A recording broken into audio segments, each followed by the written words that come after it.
Today the biggest updates come from the Kursk direction.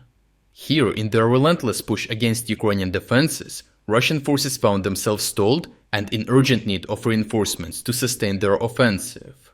However, reports on their North Korean allies have just revealed alarming levels of inexperience, nearly causing massive casualties during a simple training exercise while learning how to use grenades, leaving Russian commanders increasingly desperate for viable solutions. On the eastern part of the Kursk salient, Russians have recently advanced and reached the Snagost River and are trying hard to cross it. If Russians manage to cross the river, they would cut off a road and critical supply line to Novoivanovka, over which Ukrainians have repelled many Russian assaults on the town.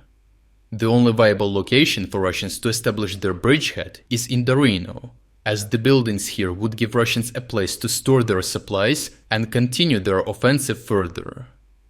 Unfortunately for Russians, the river forms a strong natural barrier, and Ukrainians have set up their defense in the settlements and tree lines behind it. Russian military analysts reported that the most important Ukrainian stronghold here is the farm on top of a hill in Darino, from where Ukrainians have repulsed any Russian attempt at crossing the river. Even though geolocated footage does show Russian soldiers operating within the town itself, Russians themselves report that Ukrainians already eliminate these assault groups shortly after they crossed the river. As the frontal river crossings had failed, Russians launched a risky flanking operation through the fields from the north, with agile quad bikes to surprise Ukrainian defenders. Despite the quads being smaller and more agile than heavy Russian armored vehicles, they were still detected and destroyed by Ukrainian FPV drones. Likely, this assault was launched as a probing attack, meant to test Ukrainian defenses for weak spots, testing to see if they could bypass Ukrainian defenses outright. Still, Russians have not yet launched any larger assaults in this area for several days now. A likely reason for this was that the costly battles up north for Novoivanovka and Malaya Loknya were draining Russian resources, making it difficult for Russians to further intensify their attacks on Darino.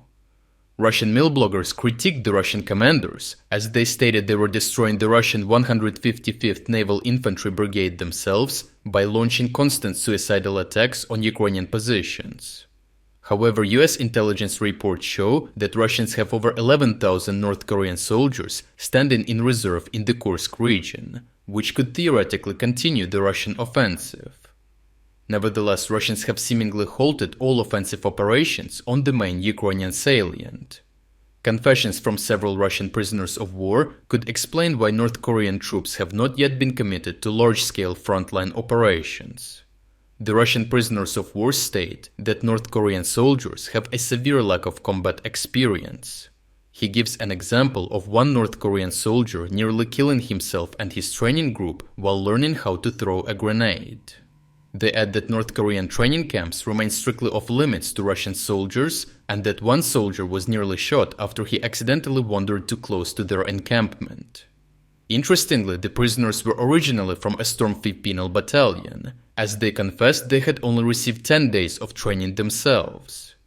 The fact that the soldiers already commented on the low training level of North Korean soldiers might explain the unwillingness of Russian commanders to send the North Korean soldiers to the front.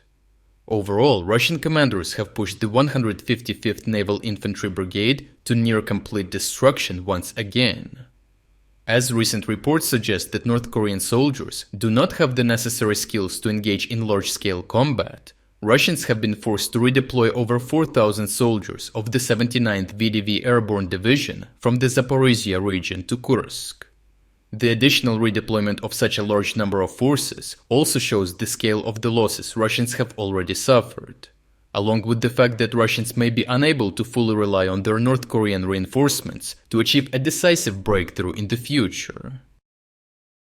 In appreciation of your continued support, I am pleased to announce significant Black Friday discounts. Right now, you can enjoy substantial 40% discounts on our exclusive strategic insights and tactical analysis videos. If you wanted to support my work but never got a chance, now is an ideal opportunity to make a purchase.